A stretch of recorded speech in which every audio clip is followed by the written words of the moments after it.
Hello everybody, welcome to लक्ष्य 120। स्वागत है आप सभी का पॉलिटी सीरीज़ में। हमने लास्ट 2 लेक्चर्स में डिस्कस किए थे पॉलिटी के बेसिक टॉपिक्स, जिसमें हमने एग्जीक्यूटिव को डिस्कस किया, बेसिक कॉन्स्टिट्यूशनल डेवलपमेंट कैसे हुआ उसको डिस्कस किया, फंडामेंटल राइट्स को डिस्कस किया, डीपीएसपी को डिस्कस किया, प्रियम्बल को डिस्कस किया और आपकी फंडामेंटल ड्यूटीज़ को डिस्कस किया।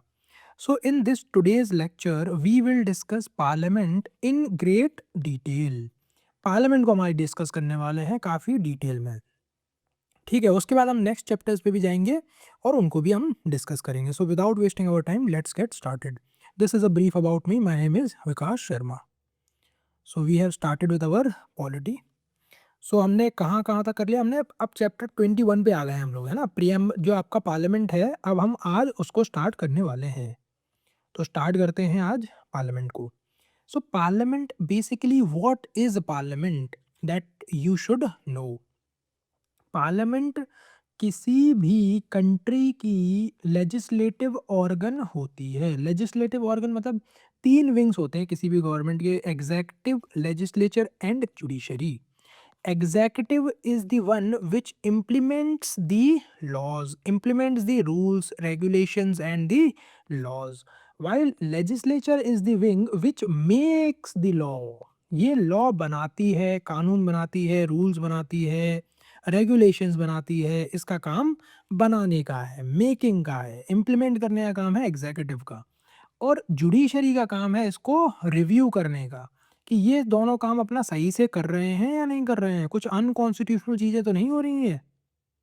तो वो देखने का काम जुडिशरी का है। ठीक है। तो पार्लियामेंट में बेसिकली 2 हाउसेस हैं, राज्यसभा है और लोकसभा है।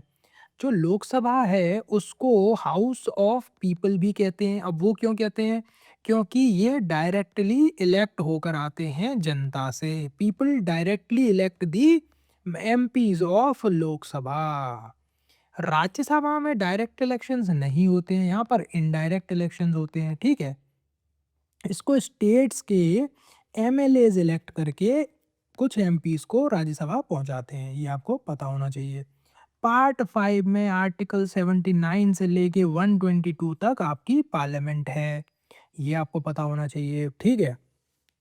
बेसिक डिफरेंस क्या है लोकसभा और राज्यसभा में? सबसे पहले तो स्ट्रेंथ का डिफरेंस है, कितने मेंबर्स हैं टोटल, 250 और यहाँ पर 550। ठीक है।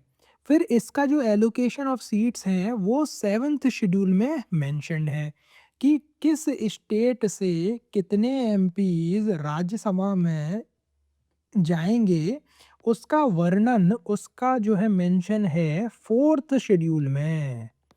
अब फॉर एग्जांपल सिक्किम में केवल एक ही आपका जो एमपी है वो राज्यसभा जाएगा।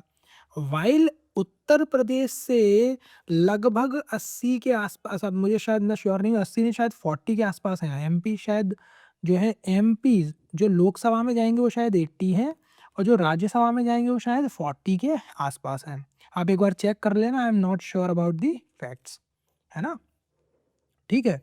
तो ये जो कितने एमपीज जो है राज्यसभा में किस स्टेट से आएंगे वो 4th शेड्यूल में मेंशन है, ये आपको पता होना चाहिए। It is a continuing chamber, ये कभी डिसॉल्व नहीं होता। हर 2 साल में इसमें कुछ लोग रिटायर करते हैं और कुछ लोग इलेक्ट होते हैं।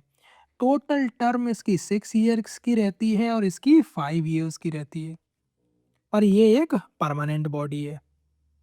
ये बेसिक दोनों में डिफरेंसेस हैं। ठीक है। फिर इलेक्शन का सिस्टम क्या है, what is the system of election, वो हमने डिस्कस कर लिया कि डायरेक्ट इलेक्शंस होते हैं फर्स्ट पास्ट दी पोस्ट सिस्टम के अंदर, जो है लोकसभा में। मतलब अगर किसी एमपी को, अगर 2 लोग चुनाव लड़ रहे हैं, 2 कैंडिडेट हैं, उसमें से एक को वोट मिले 502 और एक को मिले 503, तो 503 वाला जीत जाएगा। जरूरी नहीं है कि अगर 10,000 वोट्स हैं तो मुझे 5,001 वोट लाने पड़ेंगे। अगर टोटल वोटिंग 1200 की हुई है और उसमें से एक एमपी को 502 मिले हैं, एक को 503 मिले हैं और बाकी के जो है रिमेनिंग वोट्स मिले हैं तीसरे कैंडिडेट को। तो जीतेगा कौन? 503 वाला, क्योंकि फर्स्ट पास्ट दी पोस्ट सिस्टम में ऐसा ही होता है। फिर क्वालिफिकेशन क्या होती है एमपी की, है ना? एक तो ईयर का क्वालिफिकेशन डिफरेंट होता है। राज्यसभा में 30 ईयर्स आपको मिनिमम चाहिए, लोकसभा में 25 ईयर्स चाहिए। अब आप मुझे कमेंट सेक्शन में बताइए कि आपके जो लोकल सेल्फ गवर्नमेंट है उसमें मिनिमम एज कितनी है? क्या वो 21 है, 22 है, 23 है या 24 है? आप कमेंट सेक्शन में मुझे लिखकर बताइए। फिर जो रिप्रेजेंटेशन ऑफ पीपल एक्ट है उसके अंदर ये सारे के सारे इलेक्शन के प्रोविजंस इसमें गवर्न होते हैं। डिस्क्वालिफिकेशन कैसे हो सकता है? डिस्क्वालिफिकेशन के कई प्रोविजंस मेंशन है। फॉर एग्जांपल अगर आपने ऑफिस ऑफ प्रॉफिट ले लिया तो आप डिस्क्वालीफाई हो जाओगे। ये चीज़ है, बेसिक बेसिक चीज़ें पता होनी चाहिए। डबल मेंबरशिप का क्या प्रोविज़न है? डबल मेंबरशिप मतलब आप राज्यसभा के एमपी पहले से ही हो, पर आपने लोकसभा के इलेक्शन में कैंडिडेट बन के आप जीत गए, तो फिर आप डबल मेंबर बन गए ना, तो इसमें आपको चुनना पड़ेगा। कुछ समय सीमा होती है, कुछ टाइम लिमिट होती है, उसमें आपको चूज़ करना पड़ेगा कि आप राज्यसभा में ही रहना चाहते हो या लोकसभा में रहना चाहते हो। अगर आप दोनों में से नहीं चुनते हो, तो फिर अलग तरीके की एक सिचुएशन आ जाएगी।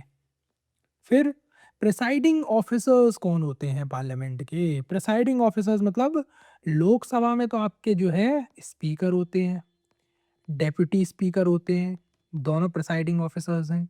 राज्यसभा में आपके चेयरमैन होते हैं और डेप्यूटी चेयरमैन होते हैं। चेयरमैन तो फिक्स है आपके, जो वाइस प्रेसिडेंट होंगे वही आपके चेयरमैन होंगे। डेप्यूटी चेयरमैन का इलेक्शन होता है। ये आपको पता होना चाहिए। अब जैसे इसमें डिटेल में हमने यहाँ पे लिख रखा है नोट्स में कि जो स्पीकर ऑफ द लोकसभा होंगे उनका इलेक्शन होगा अंडर आर्टिकल 93। वो उनका इलेक्शन हाउस से होगा और उसकी डेट जो है उसको प्रेसिडेंट फिक्स करेंगे। ये आपको पता होना चाहिए। पावर्स ड्यूटीज क्या हैं स्पीकर की? जो मेजर मेजर स्पीकर की पावर्स ड्यूटी हैं वो मैं आपको बता देता हूँ। सबसे पहले तो आप वो बताएंगे कि कौन सा बिल जो है वो मनी बिल है। दूसरा, 10th शेड्यूल के अंदर वही डिसाइड करेंगे कि डिस्क्वालिफिकेशन होना चाहिए या नहीं होना चाहिए on the ground of defection. तो ये एक इम्पॉर्टेंट फंक्शन है उनका। फिर जब जॉइंट सिटिंग होगी अंडर 108 तो यही प्रिसाइड करेंगे आपके स्पीकर। एक और कि सीक्रेट सिटिंग को ये अलाउ करते हैं। तो ये basic basic powers and duties हैं आपके स्पीकर की, जो प्रिसाइडिंग ऑफिसर है। चेयरमैन के क्या फंक्शंस हैं, क्या ड्यूटीज़ हैं, क्या रिस्पॉन्सिबिलिटीज़ हैं, ऑलमोस्ट सिमिलर हैं, बस कुछ कुछ चीज़ें अलग हैं। जैसे फॉर एग्जांपल मनी बिल का कॉन्सेप्ट जो है राज्यसभा में एग्जिस्ट नहीं करता, तो उसको वहाँ से हटा दो। 10th शेड्यूल में अगर आपको डिस्क्वालिफिकेशन चेक करनी है under the ground of defection तो वो चेयरमैन डिसाइड करेंगे। सीक्रेट सिटिंग अलाउ करनी है तो वो चेयरमैन डिसाइड करेंगे। पर आपकी जॉइंट सिटिंग केवल और केवल आपके स्पीकर ही हेड कर सकते हैं। तो ये आपको बेसिक डिफरेंस एक पता होना चाहिए, ठीक है? फिर बाकी leaders in the parliament, leaders कौन होते हैं पार्लियामेंट के? एक तो होते हैं आपके लीडर ऑफ हाउस, एक होते हैं लीडर ऑफ ओपोजिशन, है ना? लीडर ऑफ अपोजिशन कौन होते हैं? जो अपोजिशन पार्टी जिसने 10% सीट लाई होंगी, उस पार्टी के मेंबर में से कोई भी एक मेंबर जो है वो लीडर ऑफ ऑपोजिशन बन जाएगा। 10% सीट्स आपने जीती होनी चाहिए, मिनिमम ये क्वालिफिकेशन है। फॉर एग्जांपल अगर 545 स्ट्रेंथ है आपकी लोकसभा की, तो आपने 54 सीटें, 54 सीट्स आपने जीती होनी चाहिए, तब आप जाके लीडर ऑफ ऑपोजिशन बनोगे। इसलिए लास्ट जो 2 लोकसभा सेशंस थे, जो 2 लोकसभा इलेक्ट हुई थी, 2014 और 2019, उसमें कोई भी लीडर ऑफ ऑपोजिशन नहीं था। क्यों? क्योंकि 10% से कम सीट इलेक्ट हुई थी ऑपोजिशन पार्टी की। ये आपको पता होना चाहिए।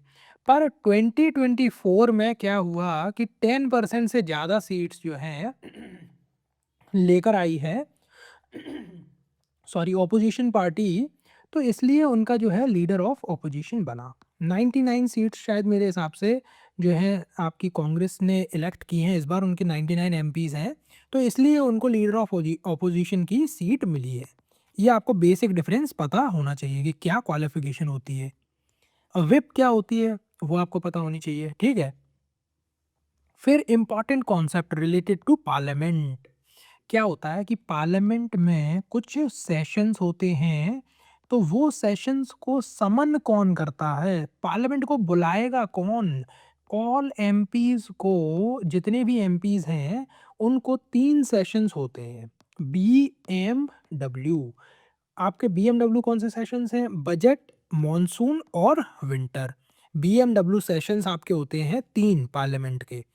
अब उन सेशंस में एमपीज को बुलाने का, गैदर करने का काम, समन करने का काम प्रेसिडेंट करते हैं on the aid and advice of the council of ministers headed by the PM, that you should be aware.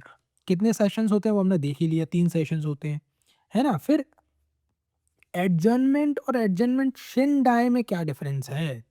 Adjournment मतलब होता है कि टेम्परेरी अभी टर्मिनेट कर दिया है ये सेशन, ये सिटिंग।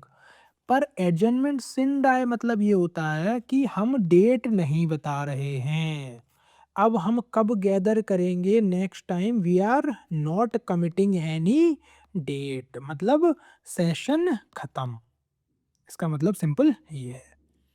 प्रोरोगेशन का मतलब क्या होता है, इसमें प्रेसिडेंट इशू करते हैं नोटिफिकेशन फॉर द प्रोरोगेशन, है ना। डिसोल्यूशन क्या होता है, अब जो डिसोल्यूशन है वो आपको पता होना चाहिए केवल लोकसभा का होता है या फिर स्टेट लेजिस्लेटिव असेंबली का होता है।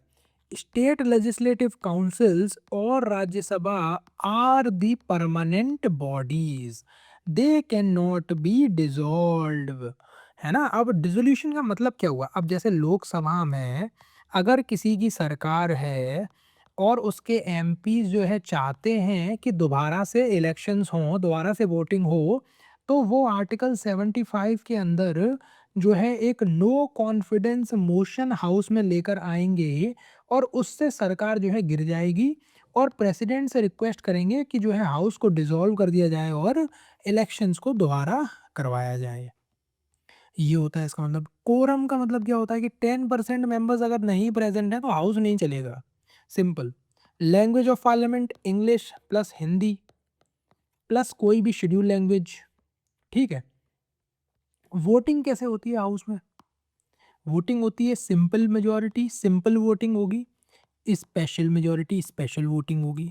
ये वोटिंग का कॉन्सेप्ट है, ठीक है। अब देखते हैं हम लोग कि बिल्स का क्या सीन है ना। जैसे लेजिस्लेटिव प्रोसेस कैसे काम करती है उसको एक बार हम लोग समझ लेते हैं, सिंपल लैंग्वेज में समझेंगे कि लेजिस्लेटिव प्रोसेस क्या होती है। लेजिस्लेटिव प्रोसेस मतलब कोई भी अगर बिल है उसको अगर इंट्रोड्यूस किया गया है किसी भी हाउस में, वो एक्ट कैसे बनेगा, how it will become an act. तो सबसे पहले बिल, कोई भी बिल या तो आपका ऑर्डिनरी बिल या फिर constitutional amendment bill, except for the money bill and the financial bill, इसको केवल और केवल गवर्नमेंट इंट्रोड्यूस कर सकती है। मनी बिल उसको छोड़कर ऑर्डिनरी बिल या फिर कॉन्स्टिट्यूशनल अमेंडमेंट बिल को कोई भी एमपी इंट्रोड्यूस कर सकते हैं। हाउस में इंट्रोड्यूस कर दिया या तो राज्यसभा में या लोकसभा में, पर इसको केवल लोकसभा में इंट्रोड्यूस कर सकते हैं, केवल और केवल लोकसभा में। इंट्रोड्यूस करने के बाद एक आपकी सिटिंग होगी, फिर उसमें डिस्कशन होगा किसी भी एक हाउस में, उसके बाद एक हाउस जो है आपका पास कर देगा उसको, फिर वो सेकंड हाउस में जाएगा, सेकंड हाउस भी अगर पास कर देगा तो वो प्रेसिडेंट के पास जाएगा, अगर प्रेसिडेंट भी असेंट दे देते हैं तो वो फाइनली एक्ट बन जाएगा। सिंपल चीज, अगर प्रेसिडेंट के पास 3 ऑप्शन होते हैं, या तो प्रेसिडेंट असेंट दे रहे हैं मतलब पास कर रहे हैं बिल को, दूसरा ही इज विड्रॉइंग दी असेंट मतलब वो असेंट नहीं दे रहे हैं, या फिर वो लिम्बो में कर रहे हैं। लिम्बो मतलब कि ना तो हाँ, ना ना। उसको पॉकेट में उन्होंने रख लिया है और उसके बाद में कोई डिसीज़न नहीं ले रहे हैं। है ना? तो ये एक तीसरा ऑप्शन होता है उनके पास। तो इस तरीके से आपकी प्रोसेस काम करती है बिल मेकिंग की, जो कि हमने देख लिया। 1 सेकंड प्लीज़। Thank you. ठीक है। फिर हमने देखा कि डिवाइसेस क्या होते हैं। पार्लियामेंट की प्रोसीडिंग में आपने सुना होगा कि मोशंस होते हैं, है ना? क्वेश्चन आवर होते हैं, ठीक है? तो ये होते क्या हैं? ये हम एक बार देख लेते हैं। क्वेश्चन आवर जो रहता है वो पहला आवर रहता है पार्लियामेंट्री सिटिंग का, ठीक है? ये आपको पता होना चाहिए। इसमें आपके स्टैंडर्ड क्वेश्चंस रहते हैं, कुछ अनस्टैंडर्ड क्वेश्चंस रहते हैं, कुछ शॉर्ट नोटिस क्वेश्चंस रहते हैं। ज़ीरो आवर क्या रहता है? इसमें फॉर्मल इनफॉर्मल डिवाइस है ये, जिसमें एमपीज़ जो हैं अपने जो मैटर्स को, जो उनको लगता है कि ये अभी पब्लिक इम्पोर्टेंस के लिए अर्जेंट है, उसको रेज़ कर सकते हैं, उसको ज़ीरो आवर बोलते हैं। मोशंस क्या होते हैं? What is an motion? Motion बहुत इम्पोर्टेंट है। कोई भी एजेंडा अगर आपको पार्लियामेंट में डिस्कस करना है, तो आपको जो है एक मोशन लाना पड़ेगा। अगर आप कुछ भी डिस्कस करना चाहते हैं, ये आपका घर नहीं है, ये पार्लियामेंट है, रूल्स और रेगुलेशंस के हिसाब से चलता है, तो आपको एक मोशन लाना पड़ेगा। पर 3 टाइप के मोशंस होते हैं। जो सब्सटेंटिएटिव मोशन रहता है, ये सेल्फ कंटेन्ड इंडिपेंडेंट प्रपोज़ल रहता है कोई भी इम्पोर्टेंट मैटर के लिए। सब्स्टिट्यूट मोशन तो नाम से ही समझ आ रहा है कि ये सब्स्टिट्यूट होगा। सब्सिडियरी मोशन क्या है? इसका कोई मतलब नहीं है अलोन, मतलब इसका इटसेल्फ कोई मतलब नहीं है। इसको अगर अकेले इंट्रोड्यूस कर रहे हैं तो कोई मतलब नहीं है इसका। पर अगर इसको जो है किसी और चीज़ के साथ इंट्रोड्यूस किया जा रहा है, किसी और रेफरेंस के साथ इंट्रोड्यूस किया जा रहा है, तो फिर इसका मतलब रहता है। क्लोज़र मोशन क्या है? क्लोज़र मोशन का मतलब क्या है कि अब हम डिबेट को ख़त्म कर रहे हैं, अब हम डिसीज़न के ऊपर आ रहे हैं। या तो येस वोट कर दो या नो वोट कर दो, डिबेट बहुत हो गई, है ना हाउस में। प्रिविलेज मोशन क्या होता है कि अगर जैसे किसी भी मेंबर ऑफ पार्लियामेंट ने एम जो मिनिस्टर हैं उनकी अगर उन्होंने कोई इन्फॉर्मेशन दी है हाउस में, अगर उनको उन पे संदेह है, उस पे डाउट है, तो वो प्रिविलेज मोशन ला सकते हैं जिससे वो क्लैरिफाई करें मिनिस्टर। ठीक है, एडजर्नमेंट मोशन हम देख ही चुके हैं कि हाउस को टेम्परेरीली जो है किसी अर्जेंट मोशन पे, अगर अर्जेंट कोई पब्लिक इंपॉर्टेंस का मैटर है उसको डिस्कस करने के लिए आपका एडजर्नमेंट मोशन लाया जाता है। कॉन्फिडेंस मोशन और नो कॉन्फिडेंस मोशन हम लोग देख ही चुके हैं कि आर्टिकल 75 के अंडर कोई भी अगर एमपी चाहे तो हाउस में इसको इंट्रोड्यूस कर सकता है। इसमें 50 मेंबर्स का सपोर्ट लगता है और नो कॉन्फिडेंस मोशन जो है इंट्रोड्यूस हो जाता है। फिर आपके इम्पोर्टेंट जो है बिल्स कितने टाइप के होते हैं? What are the different types of bills? सबसे पहले होता है आपका ऑर्डिनरी बिल।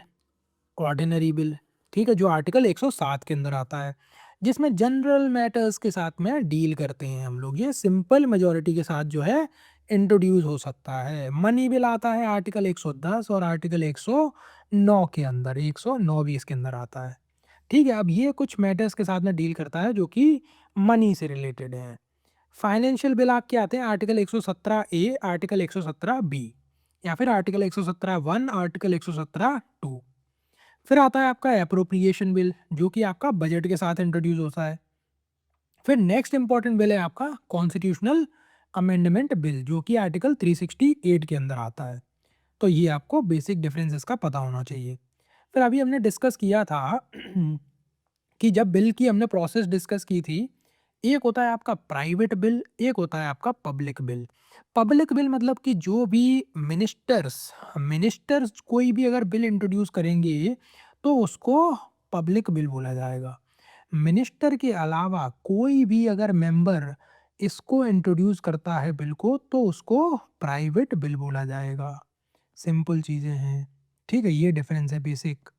ऑर्डिनरी बिल्स हमने अभी डिस्कस कर लिए हैं कि ऑर्डिनरी बिल्स किसी भी हाउस में इंट्रोड्यूस हो सकते हैं, या तो राज्यसभा में या लोकसभा में। राज्यसभा केवल इसको 6 मंथ के पीरियड में जो है इसको डिटेन कर सकती है, ये आपको पता होना चाहिए। स्टेजेस क्या होती हैं? वेरियस स्टेजेस होती हैं ऑर्डिनरी बिल को पास करने के लिए। पहली रीडिंग, फर्स्ट रीडिंग होती है, फिर सेकंड रीडिंग होती है, फिर थर्ड रीडिंग होती है, फिर सेकंड हाउस में जाता है बिल, फिर उसके बाद प्रेसिडेंट की असेंट के लिए जाता है। ये हमने अभी डिस्कस किया था। मनी बिल का क्या रहता है? मनी बिल का सिंपल चीज़ ये है कि मनी बिल आपका इंट्रोड्यूस होगा केवल और केवल लोकसभा में। उसके बाद ये जो है रेफरेंस के लिए जाएगा राज्यसभा। अगर राज्यसभा पास करती है तो ठीक है, वेल एंड गुड। अगर पास नहीं करती है तो उसको पास माना जाएगा। सिंपल, राज्यसभा का कोई भी रोल नहीं है मनी बिल में। कुछ रिकमेंडेशन कर सकती है राज्यसभा, पर वो अगर मानना चाहेगी लोकसभा तो मानेगी, नहीं मानना चाहेगी तो नहीं मानेगी। फिर मनी बिल का हमने प्रोसेस देख ही लिया अभी। फाइनेंशियल बिल 1 और फाइनेंशियल बिल 2 में क्या डिफरेंस होता है, ये आपको बेसिक डिफरेंस पता होने चाहिए। फिर आता है मोस्ट इम्पॉर्टेंट कॉन्सेप्ट कि जॉइंट सिटिंग क्या होती है। अब जॉइंट सिटिंग में हमको एक चीज़ देखनी है, जॉइंट सिटिंग किस किस बिल के लिए अलाउड है। अगर यूपीएससी एक स्टेटमेंट फ्रेम करता है कि which of the following bills can have a joint sitting, तो आप बताएंगे कि केवल और केवल ऑर्डिनरी बिल्स प्लस आपके फाइनेंशियल बिल्स इसके लिए अलाउड है। ना तो आप कॉन्स्टिट्यूशनल अमेंडमेंट बिल में कर सकते हैं, ना आप मनी बिल में कर सकते हैं।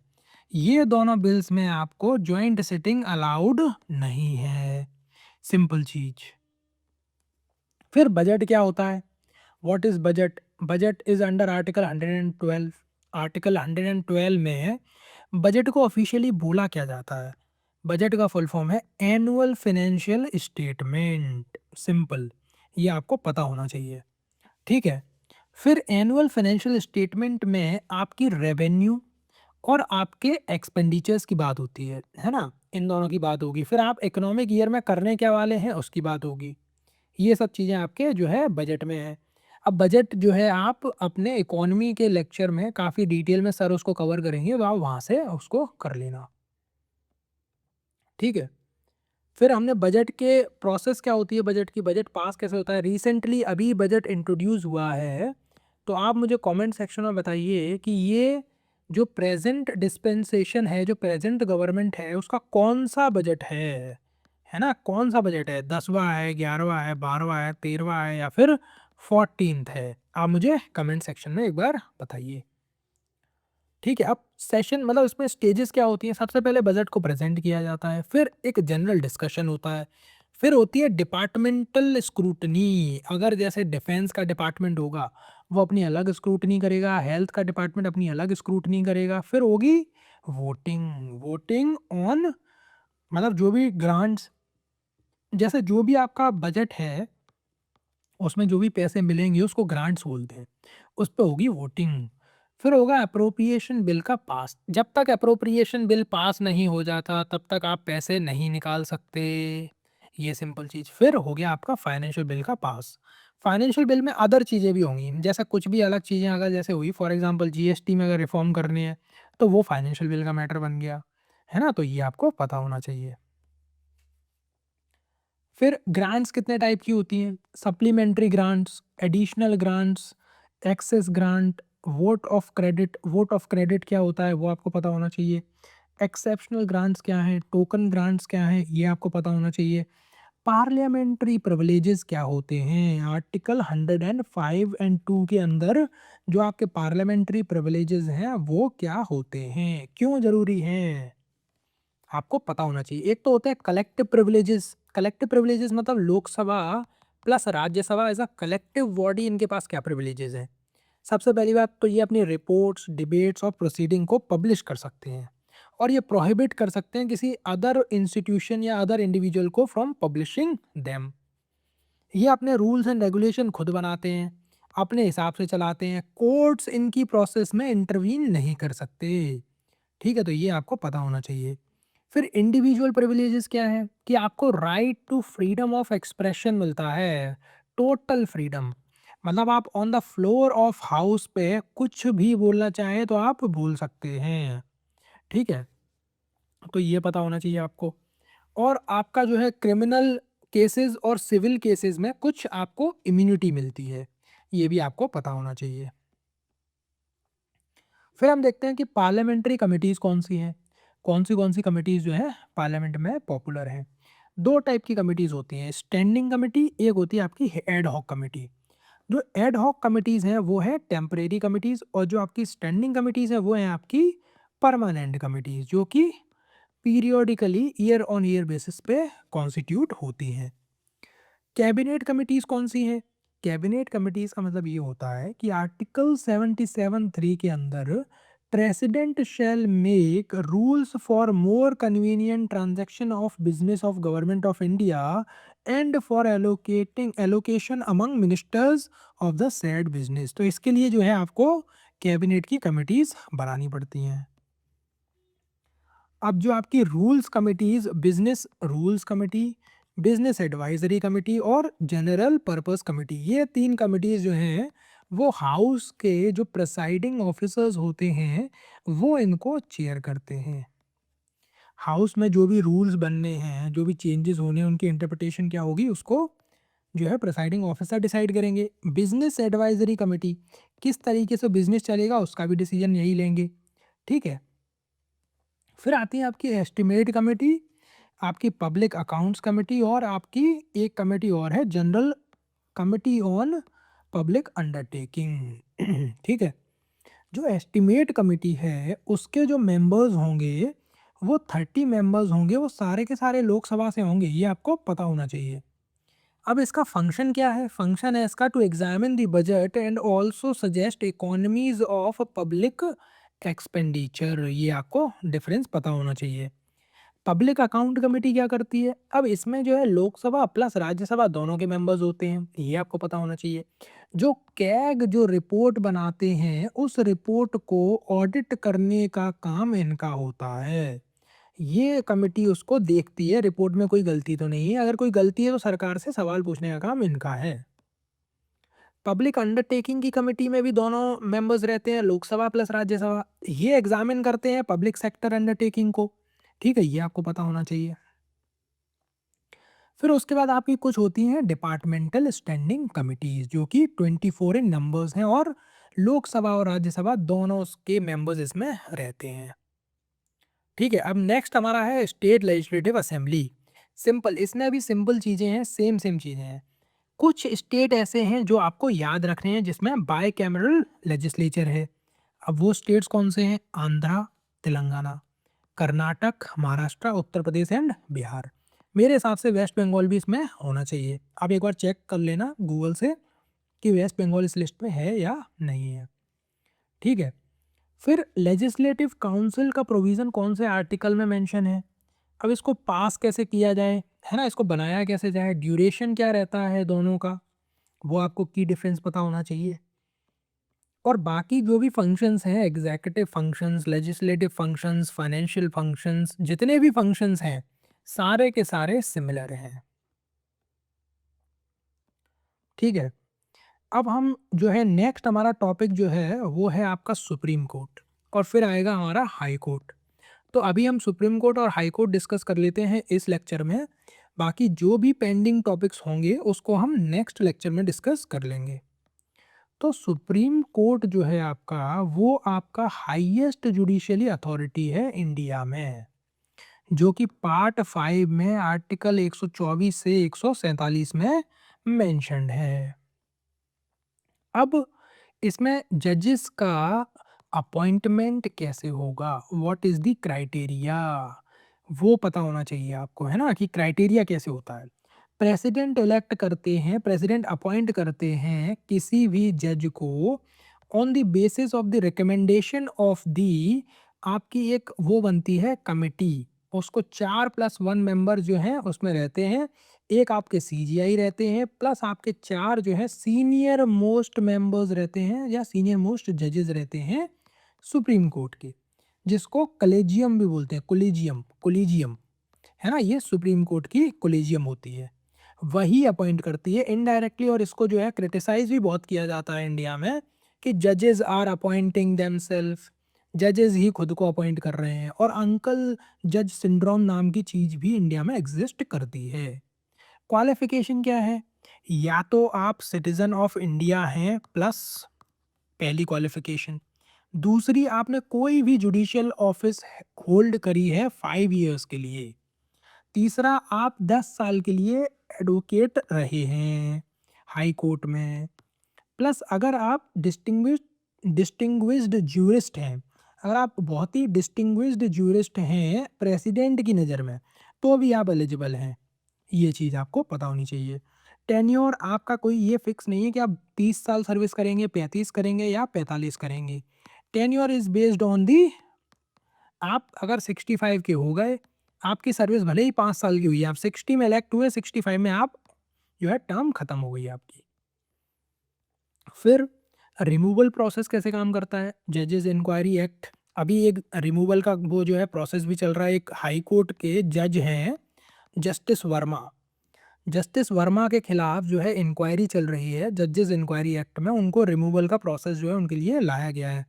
तो वो आपको पता होना चाहिए प्रोसेस क्या है, व्हाट इज दी प्रोसेस। ठीक है। फिर आपकी जो भी, आप जैसा कुछ पावर्स भी हैं, सुप्रीम कोर्ट की कुछ पावर्स हैं। क्या है वो पावर्स? एक तो है ओरिजिनल पावर। ओरिजिनल पावर का मतलब ये होता है, मैं आपको एक मिनट यहाँ पे ऐसे लिख देता हूँ, सुप्रीम कोर्ट की जो है ओरिजिनल पावर्स। ओरिजिनल पावर्स का मतलब ये है कि अगर कोई भी dispute is between centre and state, between state and centre and two states, that will be resolved by the Supreme Court only, that you need to understand. It has an advisory role also, advisory role भी है।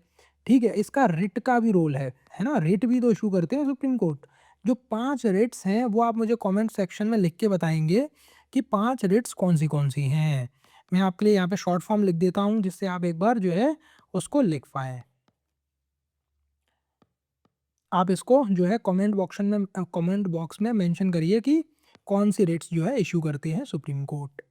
Advisory jurisdiction भी है और ये judicial review भी करते हैं। Judicial review किसका? कोई भी एक्ट का, कोई भी एग्जीक्यूटिव आपका डिसीजन का सुप्रीम कोर्ट जुडिशियल रिव्यू कर सकता है। तो ये बेसिक चीज़ें आपको पता होनी चाहिए। Now we will discuss high court कि हाई कोर्ट क्या है। इनिशियली जब हाई कोर्ट्स का कॉन्स्टिट्यूशन में प्रोविज़न था, तब ये मेंशन किया था कि हर हाई कोर्ट, हर एक स्टेट में एक हाई कोर्ट होगा। पर जब 1956 में स्टेट रीऑर्गेनाइजेशन हुआ, तब ये जो प्रोविज़न है उसको बदल दिया गया। तब उसके बाद डिसाइड ये हुआ कि कोई एक हाई कोर्ट 2 स्टेट में भी डील कर सकता है। फॉर एग्ज़ाम्पल पंजाब और हरियाणा में एक ही हाई कोर्ट है जो कि चंडीगढ़ में बेस्ड है। तो ये आपको पता होना चाहिए। अब इसका कंपोज़िशन क्या होता है ना? वही कंपोज़िशन भी सिमिलर है और इसमें क्वालिफ़िकेशन में थोड़ा-सा डिफ़रेंस है। थोड़ा-सा डिफ़रेंस क्या है कि आपने कोई जुडिशियल ऑफ़िस 10 इयर्स के लिए होल्ड करी हो या फिर आप एडवोकेट रहे हो हाई कोर्ट के 10 इयर्स के लिए। अच्छा, अब जो यहाँ पे जो क्वालिफ़िकेशन मैंने डिस्कस की थी, उसमें आपको एक यहाँ पे एक कैच था। यहाँ पे शायद मेंशन नहीं है, तो जुडिशियल ऑफ़िस की जगह यहाँ पे हाई कोर्ट की जुडिशियल ऑफ़िस होनी चाहिए वो। है ना? ये आप मेंशन कर लेना अपने उसमें नोट्स में, एक बार एडिट कर लेना कि आप हाई कोर्ट के जज रहे हों अगर 5 साल के लिए, तो आप एलिजिबल हो जाते हो। प्लस आप 10 इयर्स के लिए एडवोकेट रहे हो हाई कोर्ट में, तो आप एलिजिबल हो जाते हो सुप्रीम कोर्ट के जज बनने के लिए। या फिर आप डिस्टिंग्विश्ड ज्यूरिस्ट हो। ये 3 क्वालिफ़िकेशन है। पर हाई कोर्ट में क्या रहता है? हाई कोर्ट में क्या क्वालिफ़िकेशन है? या तो आप सिटीज़न ऑफ इंडिया हो, नंबर 1 क्वालिफ़िकेशन, प्लस आपने कोई भी जुडिशियल ऑफ़िस, अब इसमें आप डिस्ट्रिक्ट कोर्ट में भी रहे हो तो भी कोई इश्यू नहीं है। 10 इयर्स आपने डिस्ट्रिक्ट कोर्ट में अगर जजेस के रूप में मतलब बिताए हैं, तो आप एलिजिबल हो। प्लस हाई कोर्ट में 10 इयर्स के लिए आप अगर एडवोकेट रहे हो, तो भी आप एलिजिबल हो। प्लस इसमें जो प्रोविज़न है डिस्टिंग्विश्ड ज्यूरिस्ट का, वो इसमें नहीं है। ये आपको पता होना चाहिए। बेसिक डिफरेंसेस हैं, ठीक है? फिर इसकी जो पावर्स हैं वो भी ऑलमोस्ट सिमिलर हैं, जो पावर्स हैं वो सिमिलर्स हैं, है ना? अब इसमें क्या है, ओरिजिनल ज्यूरिसडिक्शन तो नहीं है, इसमें रिट ज्यूरिसडिक्शन है और इसमें आपकी एडवाइजरी जो ज्यूरिसडिक्शन है वो भी इसमें नहीं है, ठीक है? तो इस वाले चैप्टर में हमने देखा कि हाई कोर्ट का कंपोजिशन क्या होता है ना? हाई कोर्ट की पावर्स क्या हैं? हाई कोर्ट की जो है क्वालिफ़िकेशंस क्या होती हैं। अब रिमूवल का प्रोसेस सिमिलर है। दोनों high court plus supreme court का जो रिमूवल का प्रोसेस है, वो सेम है। जजेस इंक्वायरी एक्ट में दोनों का प्रावधान मेंशन है। एक बार हम लोग वो प्रावधान भी देख लेते हैं जिससे हमको कोई कन्फ्यूज़न ना रहे कि जजेस का रिमूवल होता कैसे है। अगर पहली बात कि कोई भी प्रिसाइडिंग ऑफिसर को या तो आपके चेयरमैन को या फिर आपके स्पीकर को रिटर्न में कंप्लेन मिलेगी बाय द एमपीज़, है ना? एमपीज़ इसमें रिटर्न में कंप्लेन करेंगे। एक सर्टेन नंबर होता है, वो नंबर मुझे अभी याद नहीं आ रहा है, पर एक सर्टेन नंबर होता है, उसके बेसिस पे जो है कंप्लेन जो है रिटर्न में आती है। उसके बाद ये जो प्रिसाइडिंग ऑफिसर्स हैं, they have the discretion to accept और टू रिजेक्ट द कंप्लेन। अगर एक्सेप्ट हो गई तो फिर किसी भी हाउस में, लोकसभा या राज्यसभा, अगर किसी भी हाउस में एक्सेप्ट हुई है तो उसमें एक कमिटी बनेगी 3 मेंबर्स की। कमिटी बनाएँगे 3 मेंबर्स की, वो कमिटी जो है इंक्वायर करेगी। अगर उस इंक्वायरी में कमिटी ने पाया कि हाँ, ये सब चीज़ें सही हैं, जज ने ये सब किया है, ठीक है? तो फिर उसके बाद क्या होगा, हाउस में होगी वोटिंग, उसी हाउस में वोटिंग होगी, वो भी स्पेशल मेजॉरिटी के साथ। अगर उस हाउस से पास हो गया फिर सेकंड हाउस में वोटिंग होगी, वहाँ पे भी स्पेशल मेजॉरिटी। फिर उसके बाद जो है आपके प्रेसिडेंट के पास असेंट जाएगा और जज का रिमूवल हो जाएगा। सिंपल प्रोसेस है। ये इसका प्रोसेस, आज तक अभी तक कोई भी जज जो है इम्पीच नहीं हुआ, रिमूव नहीं हुआ है। ठीक है, अब नेक्स्ट लेक्चर में हम देखेंगे जो भी हमारे रिमेनिंग चैप्टर्स हैं, जुडिशियल रिव्यू, जुडिशियल एक्टिविज़्म क्या होता है, ठीक है? और आपका सबऑर्डिनेट कोर्ट्स क्या हैं, उसके बारे में हम डिस्कशन करेंगे। ट्राइब्यूनल्स क्या होते हैं, है ना? ट्राइब्यूनल्स और जो है आपके कोर्ट्स में क्या डिफ़रेंस होता है। पंचायत्स के बारे में हम डिस्कशन करेंगे, ठीक है? लोकल सेल्फ गवर्नमेंट क्या होती है, म्युनिसिपैलिटीज़ क्या हैं, उसके बारे में डिस्कशन होगा हमारा, ठीक है? शेड्यूल्ड ट्राइब्स एंड मतलब शेड्यूल्ड एरियाज़ और ट्राइबल एरियाज़ क्या हैं, 5th शेड्यूल और 6th शेड्यूल में क्या डिफ़रेंस होता है, ये बेसिक डिफ़रेंसेस हम लोग देखेंगे, ठीक है? फिर उसके बाद स्पेशल प्रोविज़न्स क्या हैं, कुछ स्टेट्स के, वो सब देखेंगे हम। So stay tuned for the next lecture. Thank you so much for watching this lecture. I hope you found this informative. Thank you so much.